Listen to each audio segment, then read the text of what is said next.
Well, there's no justification for Putin's war on Ukraine. It does not follow that there's no explanation for the invasion. John Mearsheimer writes that the trouble over Ukraine actually started at NATO's Bucharest summit in 2008 when George W. Bush administration pushed the alliance to announce that Ukraine and Georgia will become members.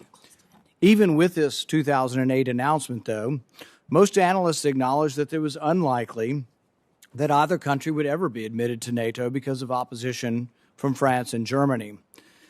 Nevertheless, the U.S., including the Biden administration, insisted on beating the drums to admit Ukraine to NATO. Just last fall, you signed the U.S.-Ukraine Charter on Strategic Partnership, which renewed a commitment to the 2008 Bucharest Declaration supporting Ukrainian admission to NATO. Knowing full well that Ukraine was unlikely to ever join NATO since it had already been 14 years since they said they were going to become members, why was it so important last fall, before this invasion, to continue agitating for Ukraine's admission to NATO?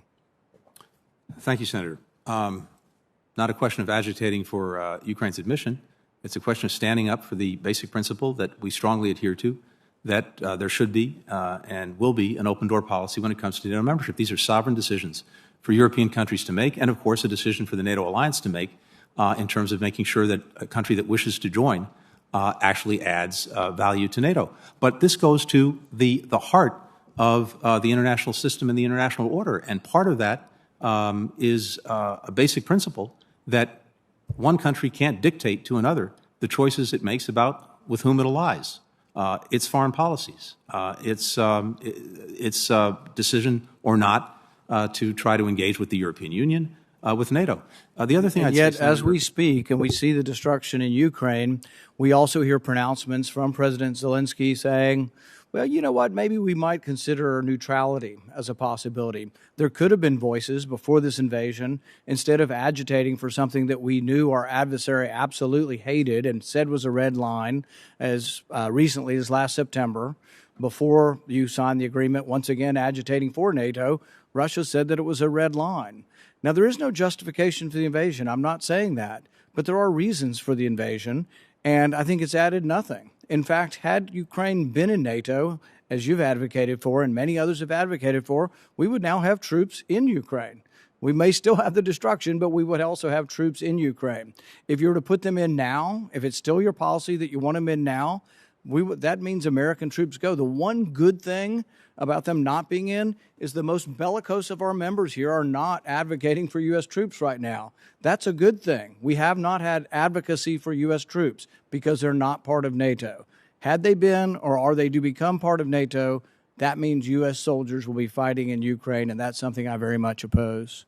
Senator, can I just say to that, because look, these are important conversations and arguments. My judgment is different.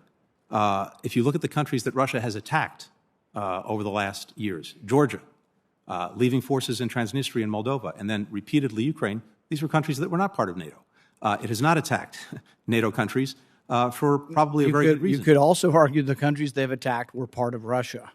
Well, we're part of the Soviet Union. Yes, and I firmly disagree with that proposition. It is the fundamental right of these countries to decide their own future and their own destiny.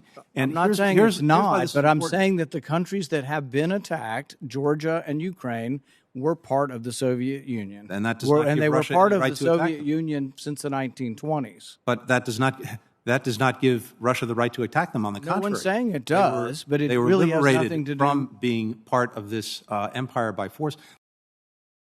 Would the U.S., would President Biden be open to accepting Ukraine as an unaligned, neutral nation?